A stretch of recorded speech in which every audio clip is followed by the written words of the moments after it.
是规则，本教室不需要表情。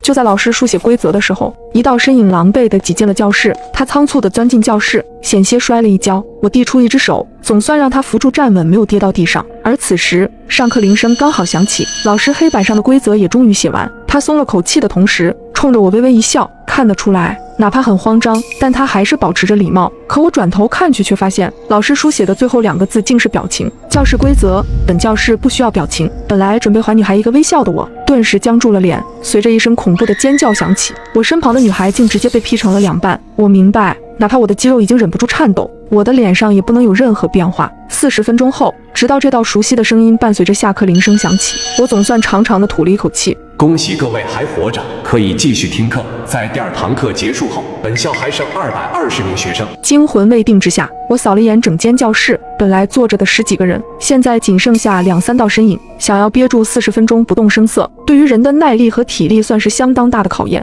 规则依旧，课间将有20分钟休息时间，请各位不要浪费，可以在操场、食堂等地方好好放松心情，迎接下一堂课。第3堂课将在10点整准时开始，请不要在相同的楼层参加2堂课。紧绷了40分钟的我已经疲劳无比，只能昏昏沉沉地爬上3楼，随便找了间教室坐下。直到预备铃声响起，我才猛然惊醒。教室里竟然聚集了近20道人影，而窗外的大部分教室都空空荡荡，仅仅零星坐着1、2个人。在淘汰率如此惊人的情况下，这间教室几乎承包了3楼1半以上的学生。时间到了，讲台上的老师准时起身，飞快地书写本间教室的规则。教室规则：本教室在讲课期间需全程进行击鼓传花游戏。开始上课后，老师会递给最靠近讲台的同学一把刀，可往随意方向继续传递。老师低头读讲课时，请同学们保持传递，禁止停滞3秒以上。当老师声音终止，抬头之时，持刀之人需要在3秒内往自己身上刮一刀，否则淘汰。第一个接过小刀的同学根本没有熬到3秒，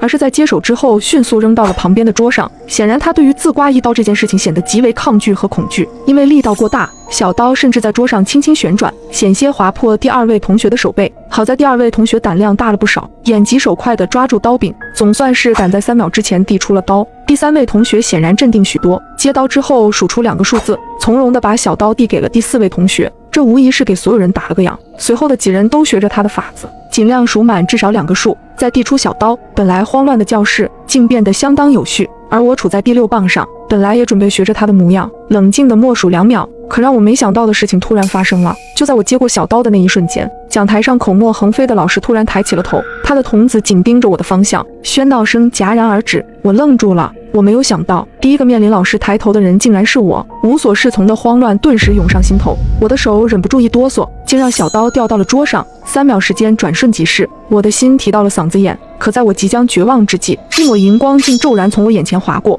我身旁坐了一位短发女孩，居然抢在我之前，拿起小刀在我的手臂上划了一道。这刀刃远比想象中锋利，带出了一大滩血液，痛感相当明显，差点让我叫出声来。老师见状，始终保持着同样冷漠的表情，埋头继续读起了讲义。女孩当即轻声喊道：“愣着干嘛？快传出来！”我赶忙将刀递了过去，眼看刀慢慢传走，女孩用低沉的嗓音同我说道：“看来我赌对了，不一定要自己亲手刮出这一刀，只要是受罚者出了血就行。”对于她的冷静，我不免有些佩服，不自觉地接过了话茬：“感谢你的援手，我叫酱汁。”我叫青青。她轻轻点头：“你可不可以告诉我，你前2堂课分别去了哪些楼层？1层和2层。”我回道：“你呢？”我先是一路观察，去了4层，随后去了2层，最后来的3层。他深吸一口气，看着黑板上的文字：“我有个想法，想要找人一起实验，不知道你有没有兴趣一试？”面对这样一个十分冷静，我很难拒绝他的提议。请教，规则中有要求，不允许在同一个楼层上2堂课。按照我的推理，很有可能每间教室的规则是一直保持不变的。为了避免我们一直用同一套规则过关，所以才要求我们必须更换楼层。我沉吟片刻，有道理。他的嘴角扬起一丝微笑。所以我们可以交换信息，分别告知对方4楼和1楼的教室规则是什么，稳妥地减去一关的风险，如何？没问题。